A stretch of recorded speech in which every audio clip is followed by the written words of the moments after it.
All right, everyone, I want to thank our sponsor today, Organifi. You know, we talk a lot on this podcast about healing and the healing journey. Well, an integral part of that are the foods and the drinks that we consume. I know you know this. If you're like me, you know the importance of eating healthy, but you don't always have the time or the willpower to cook with all the colors of the rainbow. Organifi's superfood blends make it easy and enjoyable to add more variety and nutrition to your day. These are delicious organic powders that you can add to water or milk, stir and drink. It literally takes 30 seconds. It is that simple. A couple weeks ago, I was right about to start a green juice fast, a kind of a short mini fast. And I kid you not, the night before, Organifi reached out to me about sponsoring this podcast. And I will tell you that I was thrilled because this is aligned with what I'm doing. I'm familiar with Organifi. I've used them in the past before. I want to be able to bring to you quality products and things that are going to promote a healthy lifestyle. Organifi green juice is the one I use. It's the one I use every morning so that I know right away I'm starting the day on a healthy note. It's loaded with vitamins, loaded with minerals, and essential antioxidants. As a listener of the Trauma Therapist podcast, you can get 21% off any item by going to Organifi.com/trauma and use the code trauma. Once again, to get 21% off any item, go to Organifi, that's Organifi.com/trauma and use the code trauma. All right, everyone, I want to thank our sponsor today, Organifi. You know, we talk a lot on this podcast about healing and the healing journey. Well, an integral part of that are the foods and the drinks that we consume. I know you know this. If you're like me, you know the importance of eating healthy, but you don't always have the time or the willpower to cook with all the colors of the rainbow. Organifi's superfood blends make it easy and enjoyable to add more variety and nutrition to your day. These are delicious organic powders that you can add to water or milk, stir and drink. It literally takes 30 seconds. It is that simple. A couple weeks ago, I was right about to start a green juice fast, a kind of a short mini fast. And I kid you not, the night before, Organifi reached out to me about sponsoring this podcast. And I will tell you that I was thrilled because this is aligned with what I'm doing. I'm familiar with Organifi. I've used them in the past before.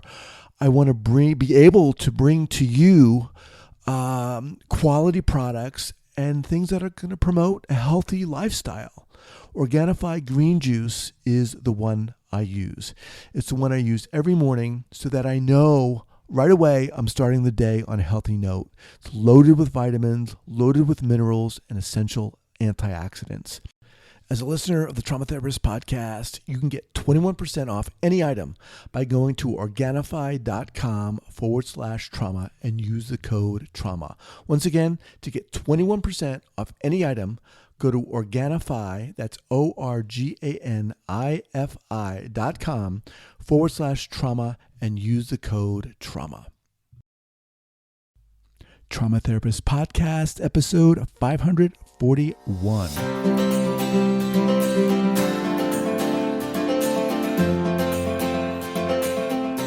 All right, welcome back to the Trauma Therapist Podcast. My name is Guy McPherson. My mission is to raise the awareness of trauma and to support and inspire new trauma therapists just starting out on the trauma-informed journey.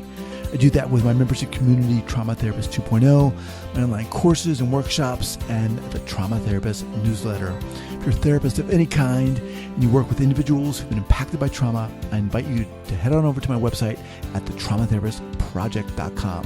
That's thetraumatherapistproject.com. All right, let's get started. All right, Maureen, you ready to do this? Sure. All right. Here we go. So 5, 4, 3, 2, and 1. All right, folks, welcome back to the Trauma Therapist Podcast. I am very excited to have as my guest today, Maureen McEvoy. Maureen, welcome. Thank you. Pleasure to be. Thanks. So Maureen has been working in the field of trauma for 30 years. She works with individuals, couples, and groups, and is a long-standing instructor with the Justice Institute of British Columbia, teaching other counselors skills for working with survivors of child sexual abuse and other traumas. Maureen provides clinical consultations to a number of counselors and agencies. She's written several articles, including one co-authored with Maggie Ziegler on countertransference and trauma groups.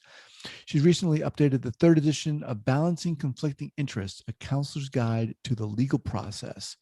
Maureen is a certified Imago Relationship therapist and clinical consultant. She also presents, along with a business partner, the Getting the Love You Want weekend workshop for couples. All right, Maureen. So, like I said, you've been doing this for a while. First off, thanks for joining me on the podcast today. Before we dive in here, share with the listeners where you're from originally and where you are currently calling from, and we'll dive in. Currently, I am in Vancouver, British Columbia, Canada. Okay. And my sort of story around trauma work begins actually at a time when I was in Ontario. And I was still working as a journalist, but I was doing volunteer work for Rape Crisis Center. That's how long ago it was. That's what we called them then. And as a volunteer, I would hear the callers, and I would hear that sometimes callers sort of changed. Their voice changed, their intonation changed, sometimes even their accent changed. And I got very curious about that. And that was the beginning of me beginning to understand there's something very unique about trauma, that's dissociation. Wow. Well, okay, hold on. So, if I may, so at that time, you were not a therapist. No. You were, a volunteer. Yes. Wow. Yes. Okay. So then what I did is I changed course correction. I ended up going back to school, getting my degree in counseling, and starting up that work. And so I've been in private practice for, 30 years or something like that. Wow. And primarily everybody that I work with has a trauma history. It could be either historical, like child abuse, or it could be very recent, because the Justice Institute, of which I'm a faculty member, also trains the paramedics and the sheriffs and the municipal police officers. Mm-hmm. When they have a critical incident, then I often work with them around that as well. So it was trauma, which on the one hand is fantastic. It's my passion. I've devoted endless hours to refining my skills around it, and I get great satisfaction from it. And it also, vicarious traumatization is a real and true thing, and I absolutely went through a process around that, and we could certainly talk a bit more about that. Okay, let me pause. Let me interject here, Maureen. So I want to go back. So you were volunteering. Yep. You were hearing something with a lot of these callers. Yep. What was it within that made you or compelled you to say, you know what, I want to become a therapist? Journalism and therapy have one thing in common, which is about listening to people tell their story. And so I think there was a way I was a bit primed to be doing this in a certain kind of way. But it was the sense of curiosity. Like, this is so interesting. What is this that I am hearing? It's a different kind of phenomenon. And back in, the mid 80s, we were just beginning to understand this, just beginning to have a way to even name this process of dissociation. So I think it was my curiosity. I am, intrinsically very curious about people and what their story is. Well, of course, it's one thing to be curious and pursue an education. It's another thing to do the work and to sit with that. What was your experience, your initial experience doing that, sitting with these people who had been traumatized? Well, it was both the best and the worst, in the sense of when I first started, all we really had as tools were like hypnosis, art therapy, We did have CBT, but from an early place, I just didn't resonate with CBT. So that was not going to be my avenue to do the work. And so I was trying to, little did I know I was ahead of my time in terms of figuring out a bottom-up approaches, right? I've since gone on to do the somatic experiencing work and the EMDR and sensorimotor training. So fairly versed in that. But at the beginning, it was, how do we help people to have a better life? And when their life is being hijacked so much. And so it was really scrabbling around to try to find some way to frame up the resources that maybe they could use to try to experiment to do something a bit different with. And that was very hit and miss, because we were all very hit and miss. And as a field, we made some errors back in those days in terms of looking for trauma memories as opposed to focusing on safety and stabilization. Mm-hmm. So it was a great relief when EMDR, for example, came around, because now we had some very specific tools to use that also included positive resource installations. That was a life changer. Mm-hmm. So you go back to school, you pursue becoming a therapist. What happens next? Where did you start working? I started working in private practice. I've always been in private practice. Okay. While I was still going to school, as my capacity as a volunteer, I was doing groups with women who had been sexually abused as children, and creating a way for those women to receive validation and connection. That morphed over the years, guys, so that I have done some very, very interesting groups. I have done groups for people who were sexually assaulted by mental health professionals, the absolute opposite of what we would want to have. I have done groups with people who have had very severe dissociation, so that the middle of the room, mm-hmm. which would be the point of connection, often felt like a big cave. Everybody just sort of fell into this dissociative process. And I've done groups with women who were sexually assaulted, where there was a date rape drug involved. And so therefore there is no avenue to be able to pursue that criminal court system, because you can't remember what happened to you. So all of these group experiences carried on. All of the individual work carried on. It got easier as I got more skills involved and had more experience, could recognize things faster.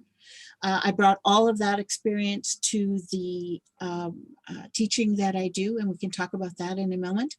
And then the other part that got very interesting to me was that I would notice that people would be doing better as individuals, but not so well in terms of those who were in relationship. How was it transferring over to their relationships? And of course, when I get curious, I embark on a process. And so long story short, I have done a great deal of training in couples modalities, but I keep using my frame of Imago Relationship therapy. And so now all of my couples, pretty much all of them, one or both of the partners are also trauma survivors. And at the time when I first started to do that training around couples work, I kind of thought, well, this might be a little bit of a break from trauma work. Maybe, a little communication problems, a little adultery, maybe something like that. Of course, it is way more complicated than that. And in my case, my reputation around being a trauma therapist also led the way that all of the couples are also one or both are trauma survivors. Mm-hmm. So at that point I said, all right, I accept that this is my niche. I will continue to work in this, but I need to be more mindful then about vicarious traumatization and how it's working on me and how I can work to mitigate that, which is something that I think we need to talk more about when for new trauma therapists who are coming into the field, to understand that it has nothing to do with their competency. Nothing. All right, let's pause there, because you're hitting a lot of topics that I do want to talk about, but I really want to talk about this one thing, Maureen, and I want to kind of take a little deep dive here. You talked about all these groups you ran, which seem fascinating. You started out doing private practice, but I want to ask you about your own process of again, sitting with people who've been impacted by trauma. What was that like for you? How did you manage that? How did you deal with that? And how did you discover the importance of doing your own work in a sense while working with this population? Sure.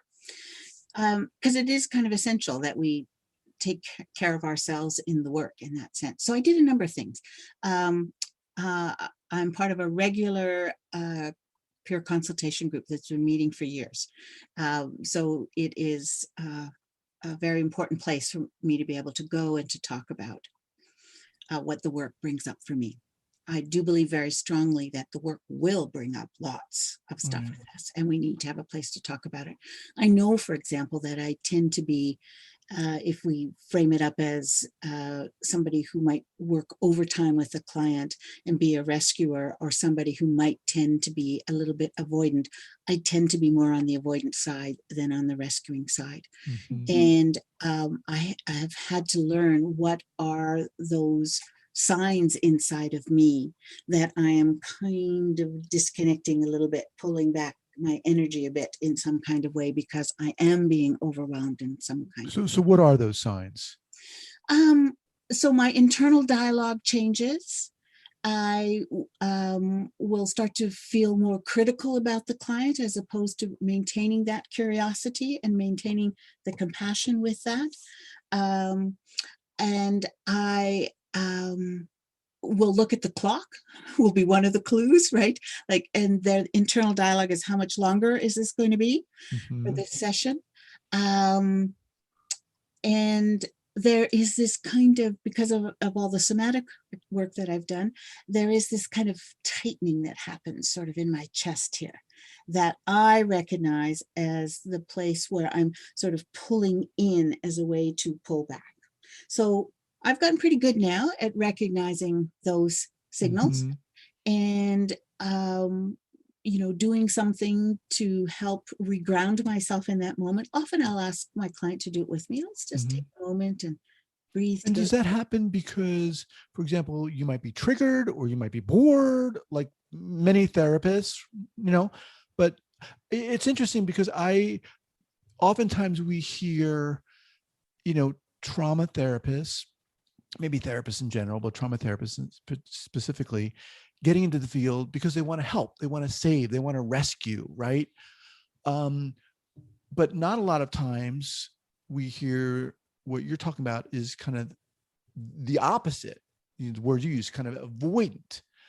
When does that come up? Well, let's see. I grew up in a family situation where there was far too much intrusive behaviors. And because of those intrusive behaviors, my adaptation was to learn to pull in, kind of like a turtle, pull in like underneath the shell. And so I often think of myself as a turtle in recovery. And so it is this push-pull inside of me, the curiosity about people. And for sure, there's a part of me that wants to help. I think that that is both our strength and our Achilles heel as therapists in this field. But for me, it is the place of wanting to help and a place of having to grow my container over the years for it to be bigger and stronger, to be able to hold all of which I need to hold, right, and be able to receive it all. I appreciate you sharing that. So you talked a little bit about what you're doing now, your students. We talked a little bit about the challenges for getting into this field, but let's kind of approach that. What are you doing now, present day? All right. I don't know if you follow me on Instagram or not, but when I do interviews, I usually do 2 interviews a week. I conduct 2 interviews a week, and usually I get so excited. I get so pumped up after these interviews because I get to talk to incredible people. And what I usually do is I go on Instagram and I talk about it. I want to share that excitement. Usually there's about a 2-month turnaround on my podcast, which means that they don't go live for a couple of months. And I have a problem with that. Because I want to share it. I get so excited about these things. So what I've done is I've created a membership called Trauma Therapist Plus, and it allows people for $5 a month to access these episodes about 2 months before they get published to the public.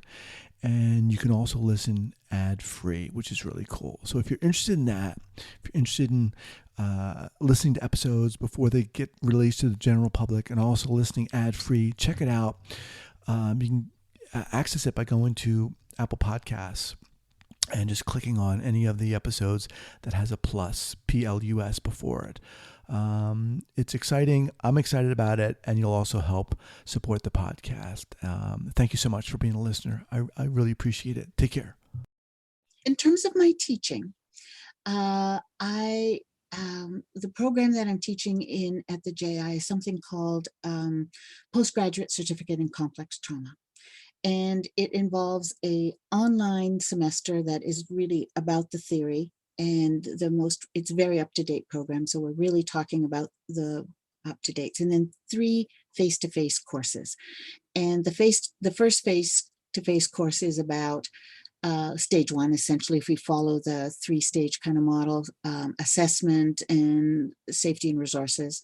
Then we do a component that's all about somatic responses. And then we do a 3rd face-to-face course that is about the 2 things. One is about working with, memories and the toxic kernels that need to be processed, as well as really exploring ourselves in the work. So that's the program in a kind of a nutshell. And part of why we wanted to do it is that, to my regret, in my opinion, I think that our field is making a bit of a mistake in that we are boutiquing everything. We're turning everything into a model that you must then get certified in that model, as opposed to training therapists to be just really good at some of the key skills that need to happen. So I, for example, think that it is important for trauma therapists to know how to do ego state work, period. But whether you do that through EMDR or IFS or any of those other Janina Fisher's work, whatever they are, they all rest on the same fundamental principle that you know how to do ego state work. And so that's what this program is really committed to doing, is to really providing this kind of foundational sense of what the skills are to do the work. And then if they want to go on and do this, the specialized training in sensorimotor or whatever it might be, then by all means they could do that. But they're funneling that information then into this foundation, which I think makes for, at least this is my hope, makes for better all around trauma therapists. So this is through the Justice Resource Institute. The Justice Institute. Justice Institute. Yes. And who's eligible can take this course? Any therapist who has a master's level degree is welcome to apply for it. Okay, and it's online? The first one is online. The first online is online. That didn't say that well. The first course is online. Okay. And then the other 3 are face-to-face. Okay. It's interesting the way you described that in terms of boutiquing, because I agree with what you're saying, and it's very interesting, and I agree that it also presents newer therapists and probably all therapists with a sense of overwhelm. But what you're talking about here, if I'm hearing you correctly, is providing a kind of really good foundation for trauma therapists in general. Yeah. What do I need to know?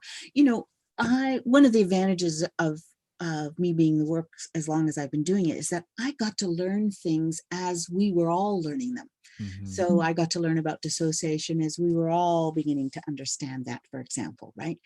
But now, if you are entering the field as a trauma therapist, it's overwhelming. It's like you got to understand dissociation, and you got to understand polyvagal theory, and you've got to understand somatic approaches, and you've got to, don't forget your right brain ones like art therapy. And, that is so much. Right?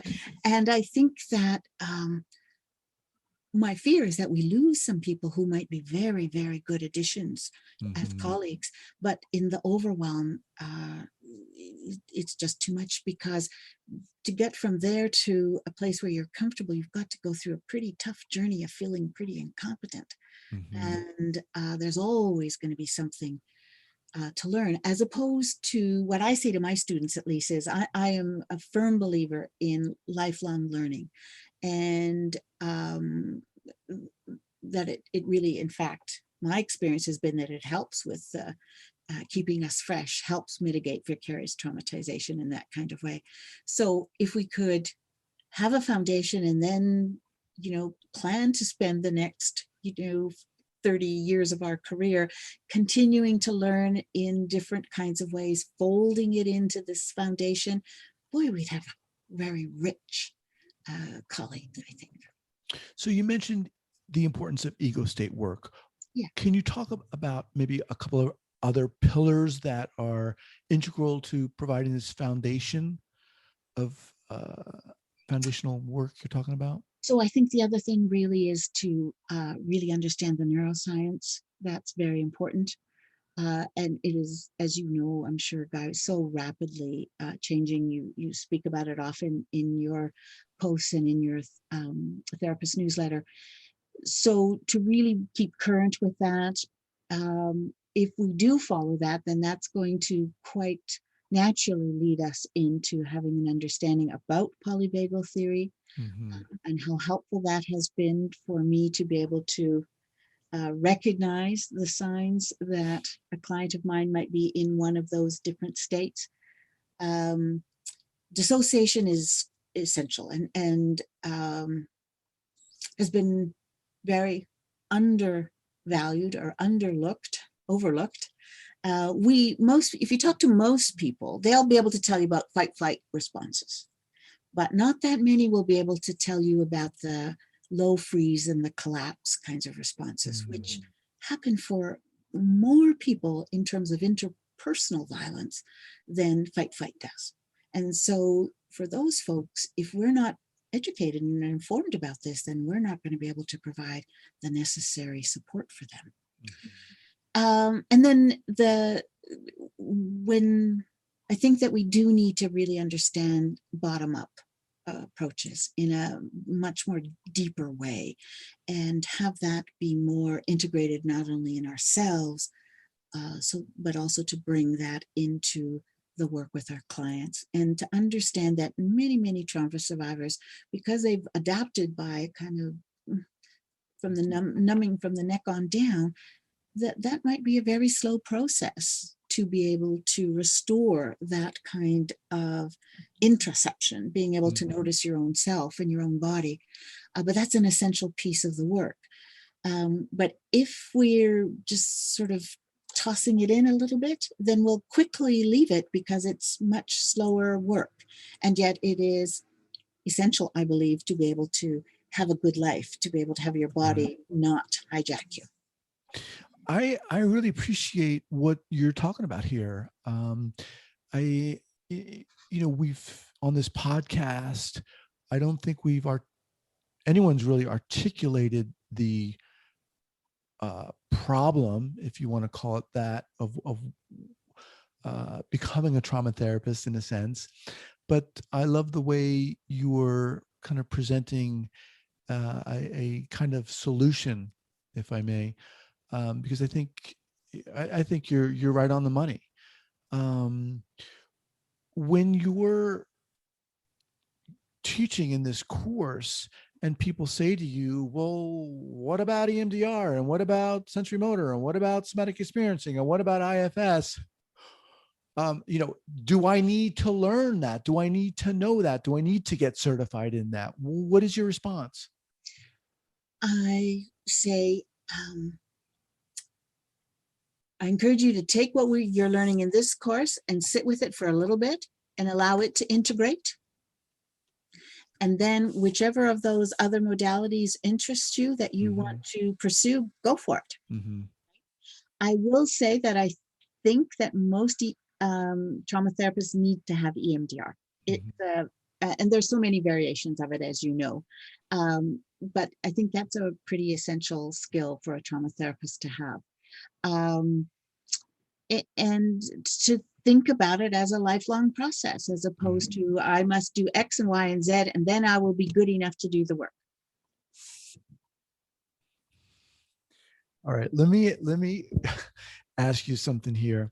You touched a little bit on it, but I want to see if we can get a clearer picture, and that is an early clinical error and what you learned from it. Yeah. I think that I'm going to just join the chorus of other people that you've had on the podcast who have said that I went too fast. Just really not appreciating that a client has very, very good reasons for having to compartmentalize what they have done. And that nobody can give up those defenses until we've really, provided them some alternative resources to manage themselves, and that those defenses really need to be respected as opposed to breached. And once I finally kind of got that, surprise, surprise, the number of crisis calls went down, the number of visits to the ER went down, all of that went down once I really took in that I think it's Richard Clough who said that we're going to get there the fastest by going slowest. And so that I would say would be the biggest clinical error I made. Yes. I really like the way you described that, and said that defenses need to be respected rather than breached. It immediately brought to my mind that carnival game where, those things pop up and you're like trying to nail it. Oh, I got it. But, what do you see in terms of, students who are taking your course? How are they, and I guess it's hard to generalize, but how are new students coming to you? What are they expecting? What are they, what are their fears in a sense? What are their curiosities about this topic? So I think this represents a bit of the good news, Guy, in that trauma is becoming a bit more of a mainstream topic. And so that generally speaking, I think we have an increase of clients coming, seeking counseling to work on their trauma issues. And so therefore the clients are driving the demand, so to speak. They want trauma-informed people. So then the question is, if I was new, it would be like, okay, where do I go to get that information? And so for our students who find their way into our program, I think what really attracts them to it is that we're going to give them a big picture and we're going to give them the foundation. The fear is two categories. So one would be, not competent. I'm never going to be good enough. Often they'll say something to me like, well, I wonder if I'm ever going to be as good enough, as good as you are. And I'm going to say, well, I should hope that after 30 years of me doing this, I have become good enough. Otherwise, there's something seriously wrong here. But related to that is the fear of doing harm. That is such a big fear. And it is important for us, I think, to convey to new therapists coming in that our clients are both and. They are both fragile and vulnerable, and they have been terribly injured. And they are strong and resourceful and resilient because they're still here and they are actively seeking our help. And we got to pay attention to that as well. Awesome. So when I ask people then to think about their first meetings with a new client, I would say to them, ask the client what works for them. Ask them about their strengths and their resiliencies. Ask what works in terms of resources.